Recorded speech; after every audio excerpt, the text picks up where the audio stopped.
I say this with full love for men, but the reality is that men are draining by default. That the default assumption that you need to make for a man in your life is that he is not the source. In fact, he is draining. He is draining by default. He is going to drain your time, your energy, your compassion, and your love. He is going to drain your beauty and your youth and all the resources that you have. Men are draining by default. Even the best men I know are tremendous amounts of labor and tremendous amounts of risk.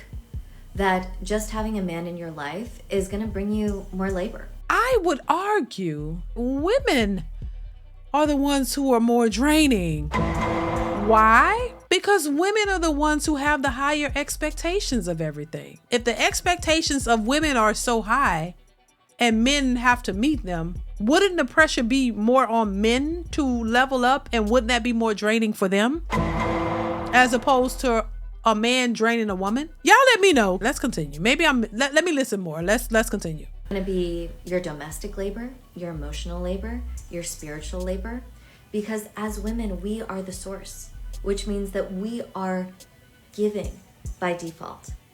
Women bring value to men by default, by all that we pour into them naturally, that we give to their well-being, to the beauty, to the joy, to their every single aspect of their experience in life. A woman by default, just your average run-of-the-mill woman, not even trying that hard, maybe not even that invested. By default, the default setting of woman is to bring value. Just you hugging a man, just you paying attention and listening to a man, just you caring for a man, let alone all the things that I'm sure you probably are so thoughtful and so considerate and so generous and so giving and spend so much time coaching him and counseling him and loving him and lifting him up. All these things by default without even trying, we do. But how is that him draining the woman? If those are things she wants to do. And I'm sure you don't just do things for any person. You would do them for the person that you love, the person that is a part of your life. And you willingly want to do things for that man because I'm pretty sure he's pouring into you as well. This is the assumption that women are just pouring into these men and giving them all your love and attention and hugging him and showing him love. Why is that so draining? If that's the person to me, love is not draining when you love the person. Pouring into the person, that's like pouring into your children. If I love my children and I pour into them, that's not them draining me. They're not draining me. That's what I want to do. That's why I brought them here. So if you have a man that you love and you're pouring into him, why is that so draining? And now, is it draining if he's pouring into you? If he's reciprocating that love and he's giving his all to you? Is that draining on his part as well? Y'all please chime in. Let me know y'all thoughts on this. I'm confused. Men drain women by default because women pour into them and love them. Let's continue. Not to mention, you're going to be making his health better, his house better. You're going to be introducing him to your friends. You're going to be giving him fun, amazing things to be doing on the holidays. You might be giving him children so he's not alone in his old age. You're going to be amplifying his status in the eyes of his coworkers, his colleagues, other women. He is touch-starved. He is lonely. No one is paying attention to him except you. Because you are doing these things, he has that in his life, and that is so valuable, and men are draining by default. They are going to take your time, your energy, your love.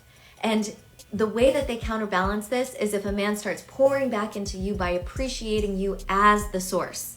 That is how this is balanced, is a man who recognizes that you are the source and pours into you, sees you, loves you, uplifts you, appreciates you. And that is the only way that this value exchange is made right and true and honest, is by him recognizing you as the source, appreciating you for everything that you're doing, and honoring that sacred exchange. And when you are assessing a man in your life, do not close your eyes to this value exchange and really assess reality. Ooh, baby, she said a lot of nothing, honestly. It's common sense that, and this is not something that you do for any man. This is something you would do for your husband.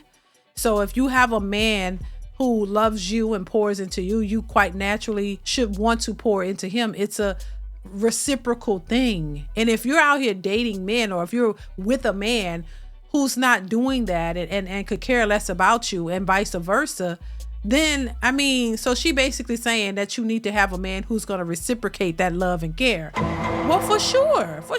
Why wouldn't you expect that though? When the love is reciprocated, when y'all are giving it back to each other, then it shouldn't be draining. You know what I'm saying? It should be draining. And I always say relationships are work, and it is, but it shouldn't be draining. And why is it always focused on the man? So the man drains the woman because she gives her all to him because she loves him. I don't understand that part. If anything, like I said, the expectations for the man to please the women, or the men to please the women, should be more draining on his part, because he's expected to go out of his way to please her and do things that will constantly please her. So this is why it makes sense that you are in a relationship or a marriage with a person that you know is truly there for you and cares about you and shows up in that way, and you show up in that way as well. Y'all both have to show up. It has to be reciprocated. You shouldn't be out here doing the most for a person who could care less about you. And a lot of women tend to do that. They give their all to a man who's not deserving of the love and of that, because he could care less. And then when that relationship ends, then they go out here looking for another man or a relationship, and now they're putting all of that baggage onto other men because of what happened to them in the past. But this is why it's so important to vet the type of person that you want to. The person should be showing up and showing you who they are. A person will show you who they are. You just have to believe them. I think a lot of women have been dealing with a bunch of bullshit men, men who weren't serious. They just were there to play along with the game. They weren't really serious about you. They didn't really want you. And then they get their feelings hurt, and then they go off and they blame this on all men. That's one thing I learned about men. Men, when they are serious, they don't play. And a lot of the things that these women are looking for from certain men, they're not getting because these men aren't really serious about them. And they find out the hard way. But once you get a man that's really, he knows what he wants, there's no stopping him. And he's going to go after it. He's going to put all the effort into it, and he's going to get what he wants. And he's going to be intentional, and he's going to be serious about it. So if that's what she's saying, I guess I get it that, you don't put your all into a person who's not reciprocating that. And the only way to know that if it's real, if they are giving their all and putting that in, that would make sense. But baby, I was struggling for a minute. If that's what she's saying, I totally get it. Y'all let me know in the comments. Did y'all understand where she was coming from? Comment, like, subscribe to the channel if you haven't, y'all. Chime in the comments below. I want to hear what your thoughts are on this video, and I will see you guys in the next one. Bye.